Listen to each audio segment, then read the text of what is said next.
Assalamualaikum warahmatullahi wabarakatuh.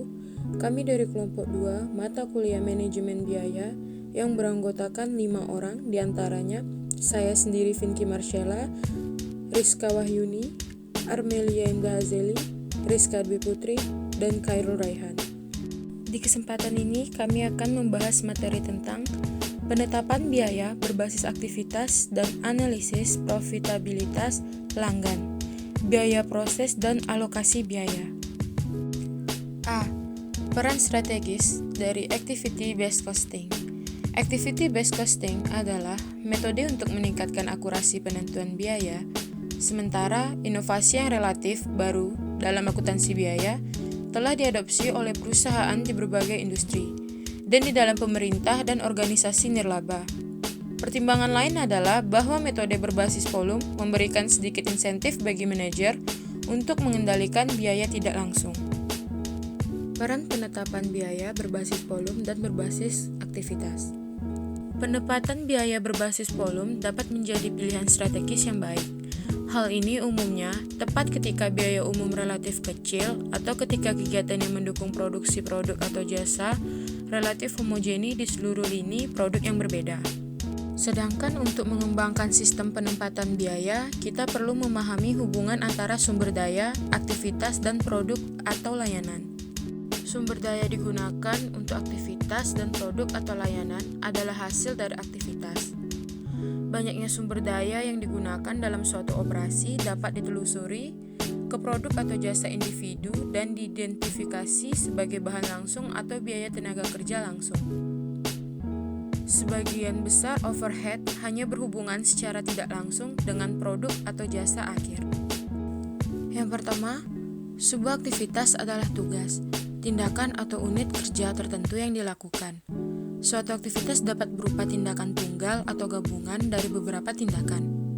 Yang kedua, sebuah sumber merupakan unsur ekonomi yang dibutuhkan atau dikonsumsi dalam melakukan kegiatan. Yang ketiga, sebuah penggerak biaya adalah faktor yang menyebabkan atau berhubungan dengan perubahan total suatu aktivitas. Pemicu biaya konsumsi sumber daya adalah beberapa ukuran frekuensi dan intensitas permintaan yang ditempatkan pada sumber daya oleh suatu aktivitas. Ini adalah dasar untuk membebankan biaya sumber daya ke aktivitas atau kumpulan biaya tertentu. Pemicu biaya konsumsi aktivitas adalah ukuran permintaan yang ditempatkan pada sumber daya oleh produk, layanan, ataupun pelanggan. Selanjutnya, saya Rizka Wahyuni akan menjelaskan tentang prosedur pembebanan biaya 2 tahap.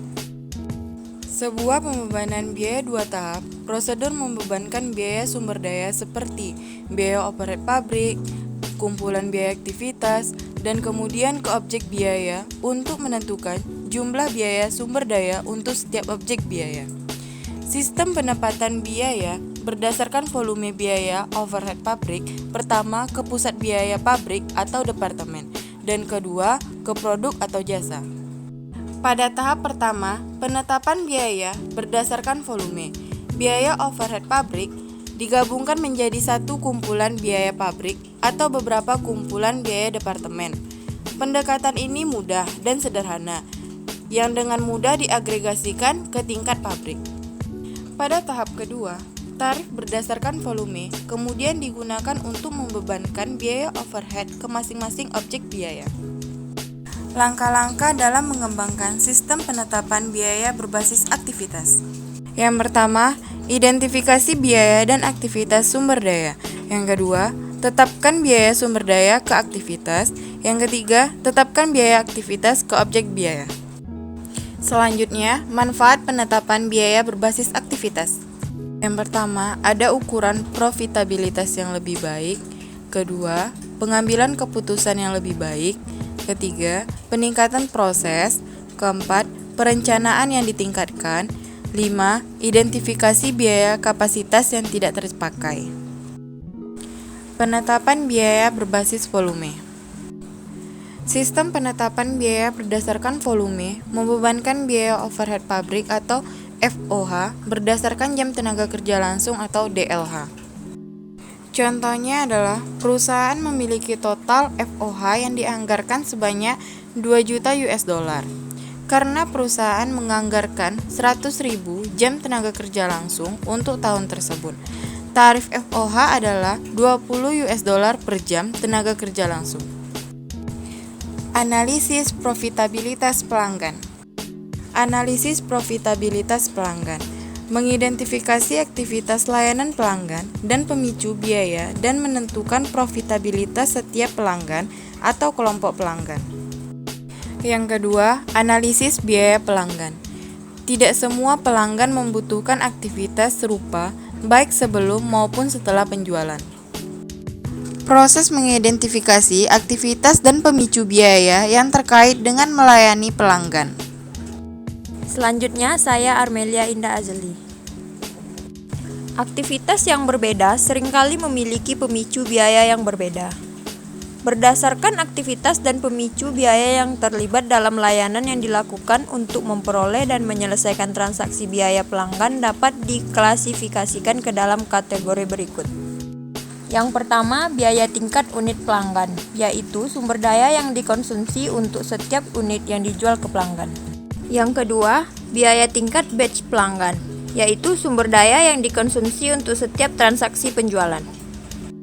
Yang ketiga, biaya mempertahankan pelanggan, yaitu sumber daya yang dikonsumsi untuk melayani pelanggan terlepas dari jumlah unit atau batch yang terjual.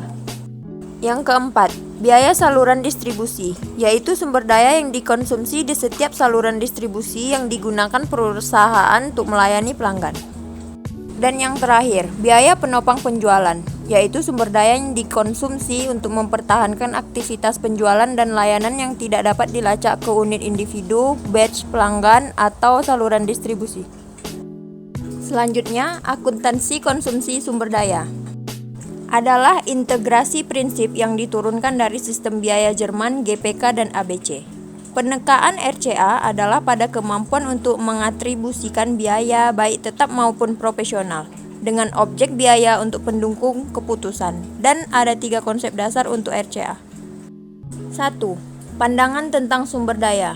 Sumber daya adalah pemasok kapasitas, artinya kapasitas adalah fungsi dari sumber daya yang tersedia. 2. Model berbasis kuantitas. Pandangan operasional organisasi berdasarkan konsep bahwa ada hubungan sebab akibat yang dapat dinyatakan dalam unit input dan output.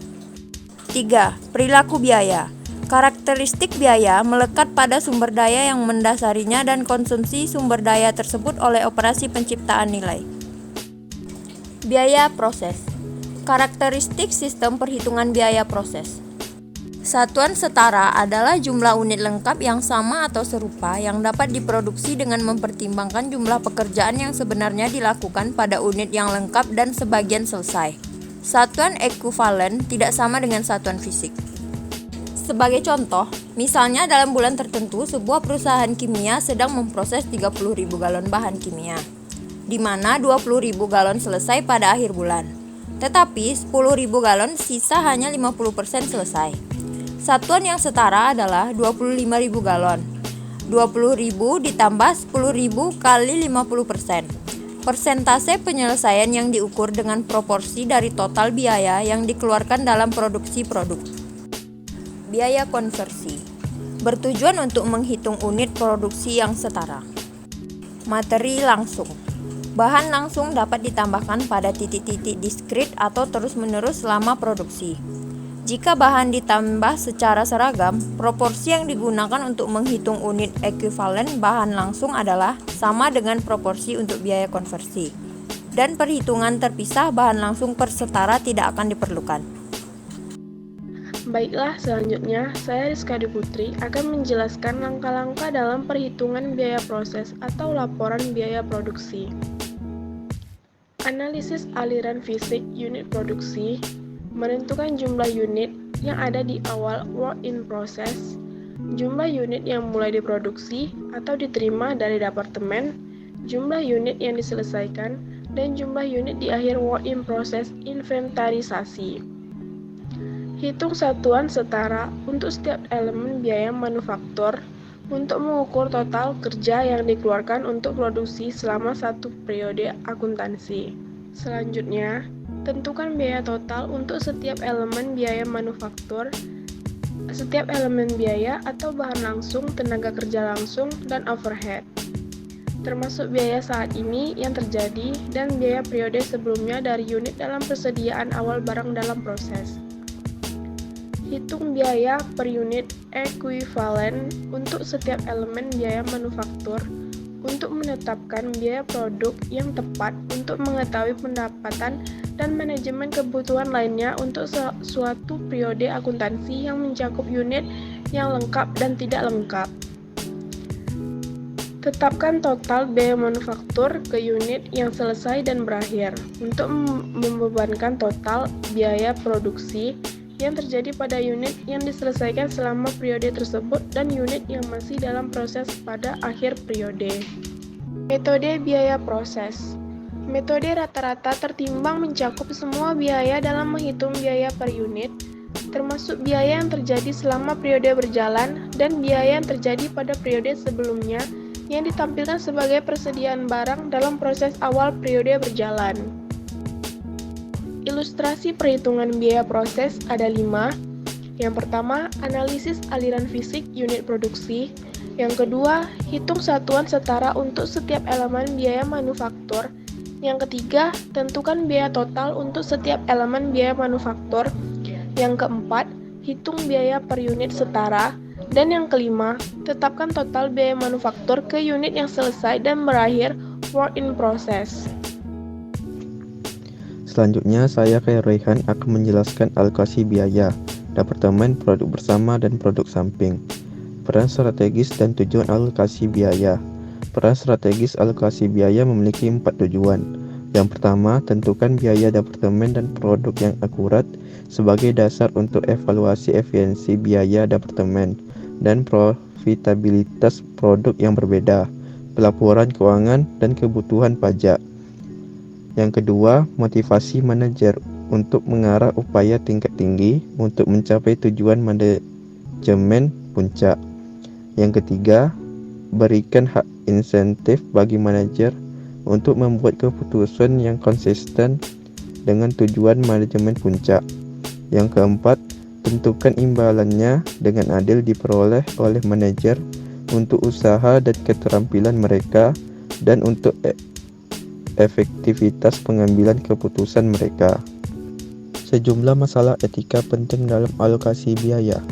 1. Masalah etika muncul ketika biaya dialokasikan untuk produk atau jasa yang diproduksi baik untuk pasar yang kompetitif dan badan publik atau departemen pemerintah. 2. Masalah etika kedua dalam menerapkan metode alokasi adalah masalah ekuitas atau pembagian yang adil, yang muncul ketika unit pemerintah mengganti biaya lembaga swasta atau ketika memberikan layanan untuk biaya kepada publik. 3. Isu etika penting ketiga adalah pengaruh metode alokasi yang dipilih pada biaya produk atau jasa yang dijual ke atau dari anak perusahaan asing. Alokasi biaya di industri jasa. Konsep yang disajikan dalam bab ini berlaku sama baiknya untuk manufaktur, jasa, atau organisasi nirlaba yang mengeluarkan biaya bersama. Misalnya, lembaga keuangan seperti bank umum juga menggunakan alokasi biaya. Sebagai ilustrasi, kami menggunakan Community General Bank yang menyediakan berbagai layanan perbankan termasuk rekening deposit, pinjaman hipotek, pinjaman asuran, layanan investasi, dan layanan lainnya. Saat ini, CGB sedang menganalisis profitabilitas unit pinjaman hipotek yang memiliki 2 bisnis utama, pinjaman konstruksi, komersial, dan pinjaman perumahan. Bagian penting dari analisis bisnis pinjaman ini adalah menentukan bagaimana melacak atau mengalokasikan biaya ke kedua bisnis tersebut. Metode pengukuran fisik. Metode pengukuran fisik cukup alami, menggunakan ukuran fisik seperti pounds, galon, yard, atau unit yang diproduksi pada titik pisah untuk mengalokasikan biaya bersama ke produk bersama. Langkah pertama adalah memilih ukuran fisik yang tepat sebagai dasar alokasi. Kita bisa menggunakan unit input atau unit output. Misalnya, jika kita menghitung biaya produk tuna, produksi 100 pon tuna menjadi kaleng 1/4 pon akan memiliki ukuran input 100 pon dan ukuran output 400 kaleng. Ketika unit output digunakan, ini juga disebut metode biaya rata-rata. Biaya produk sampingan. Produk sampingan adalah produk dengan nilai jual yang relatif kecil yang diproduksi secara bersamaan dengan satu atau lebih produk bersama. Dua pendekatan yang digunakan untuk biaya produk sampingan. 1. Pendekatan pengakuan aset dan 2. Pendekatan pendapatan. Perbedaan utama antara pendekatan ini terletak pada apakah mereka menetapkan nilai persediaan untuk produk sampingan pada titik pemisahan. Baiklah, dapat disimpulkan penetapan biaya berbasis volume dapat menjadi pilihan strategis yang baik untuk mengembangkan sistem penempatan biaya. Dan juga biaya proses satuan setara adalah jumlah unit lengkap yang sama atau serupa yang dapat diproduksi dengan beberapa etika yang dialokasikan untuk produk jasa, baik untuk pasar kompetitif maupun badan publik atau departemen pemerintahan. Dengan harapan apa yang kelompok kami sampaikan, teman-teman bisa memahami kami dengan baik. Saya selaku perwakilan kelompok ingin mengucapkan maaf jika ada yang salah. Lebih dan kurang, terima kasih. Wassalamualaikum warahmatullahi wabarakatuh.